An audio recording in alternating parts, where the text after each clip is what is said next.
In the near future, an unspecified apocalyptic event wipes off the human population on a Tuesday afternoon.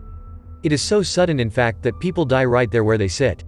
In a little American town, Del believes to be the last man on Earth and has created a peaceful routine for this lonely life of his.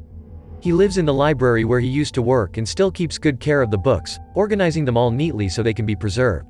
When it comes to food, he takes things from supermarkets but also has taken up the hobby of fishing, since unlike mammals, fish are still alive and well. Del also has a whole system in place to visit the houses in town.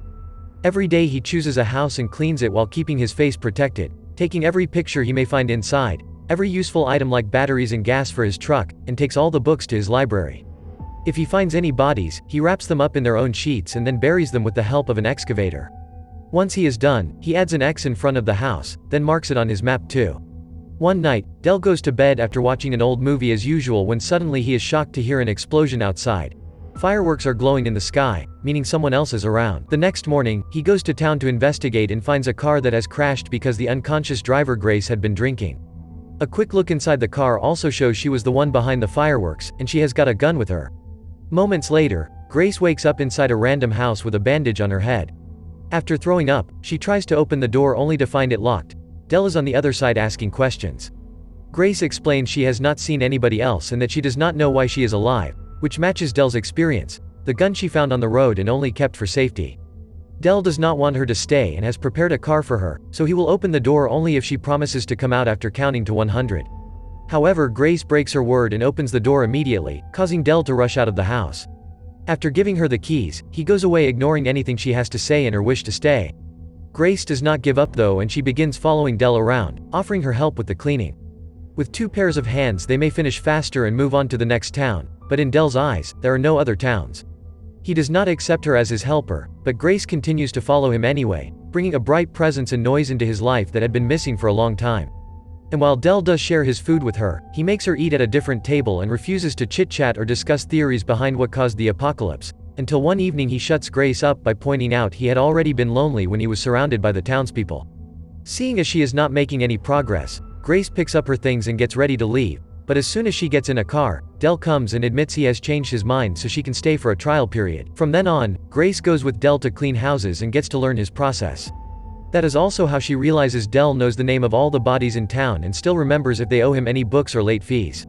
When the time comes to bury the dead, Grace finds it very cold of Del not to say anything in memory of the poor people and shares the fact that every time she found a body on the road, she would hold her breath for 10 seconds. Just to humor her, Del begins doing it with her. Del sometimes still says he misses the quiet, especially when Grace will not shut up while they go out for groceries or she plays music really loud in the truck, but he does not push. One afternoon, Grace notices Del is not in the library and takes the chance to look around his office, where she is shocked to find a whole organization system in files for the pictures from the houses. It is rather creepy and Grace does not know what to think of it, so she goes out for a bicycle ride to clear her mind.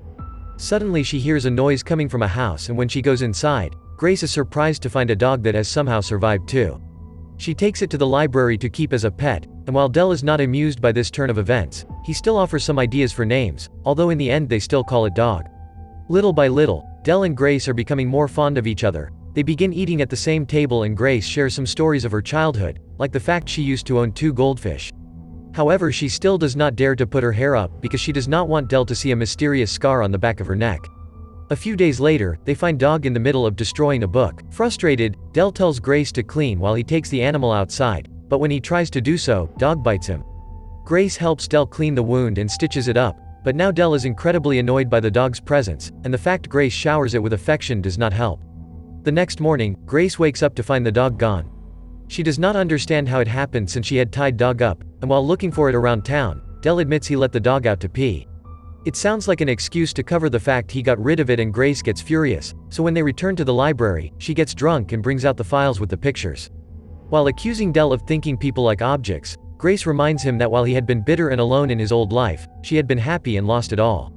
Del goes to bed with heavy guilt on his shoulders, so the following day he introduces Grace to his secret greenhouse and gives her permission to take care of the plants as an apology.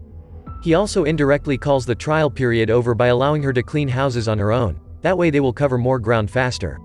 A new routine starts of them working together as equals and Grace begins helping with the meal preparation as well, yet she still keeps her scar hidden.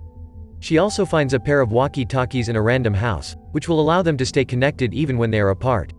One afternoon, Grace finds a house that is not on the map, but as soon as she enters it, a furious Dell comes after her to tell her she should not be there.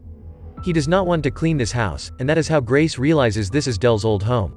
When she points it out, Dell tells her of the first deaths he saw, which had been little kids in recess, then finally gives in and accepts to clean the house with her help. Burying his own mother is emotionally harder than taking random bodies, and this time Dell takes more than 10 seconds to hold his breath as a goodbye. Once they are done with Dell's family home, Grace finally admits there is something she has not told him, but instead of just saying it, she kisses Dell to put him to sleep. When Dell wakes up the next morning, he finds himself on the bed of the same house he had taken Grace to the first time. After grabbing the gun they left there, Dell goes downstairs and is shocked to find Grace having breakfast with two more survivors, Violet and Patrick, who Grace calls parents even if she does not sound too convinced. While looking strangely cheery, they explain to Dell that there are thousands of survivors living together as a community in California, and Dell just did not know because he never thought of leaving his own town to seek others. Otherwise he would have seen the signs they have put up on the roads.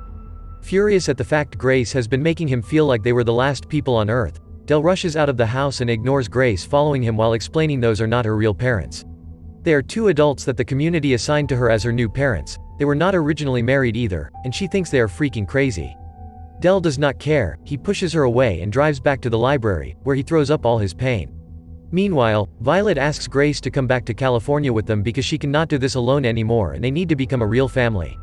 Before the trio leaves, Patrick visits Dell at the library to invite him to come to California with them, since his skills would be very well received. There is a team of doctors that has come up with new ways to harness the complexities of the human mind, but since this speech does not impress Dell either, Patrick leaves after writing the address on a random book in case Dell ever changes his mind. Moments later, Grace leaves the town with Violet and Patrick, crying her heart out as she looks at her new parents' neck scars and remembers what is waiting for her in California. Dell tries to go back to his old routine, but now the loneliness and the silence are enough to get on his nerves, and he ends up channeling his frustration by throwing things at his old house. After a night spent dreaming of Grace playing old movies in the library, Dell decides to take out all the files with the pictures to describe what he sees. He remembers every face and their names, but also their occupations, their personalities, and their reading taste. As he realizes he was never truly alone and this lifestyle does not suit him anymore, Dell desperately searches the library for the address Patrick left without being careful with the books for once. The trip to California is long and arduous, but Dell is a survivor and has brought plenty of supplies with him.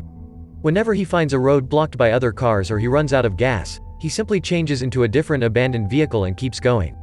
Once he finally makes it to California, it is quite overwhelming for Dale to see the glowing lights of a working city, but he pushes through his antisocial tendencies until he finds Grace's home. Patrick and Violet are around, so Dell waits until night falls and everyone goes to bed before grabbing the gun and breaking into the house.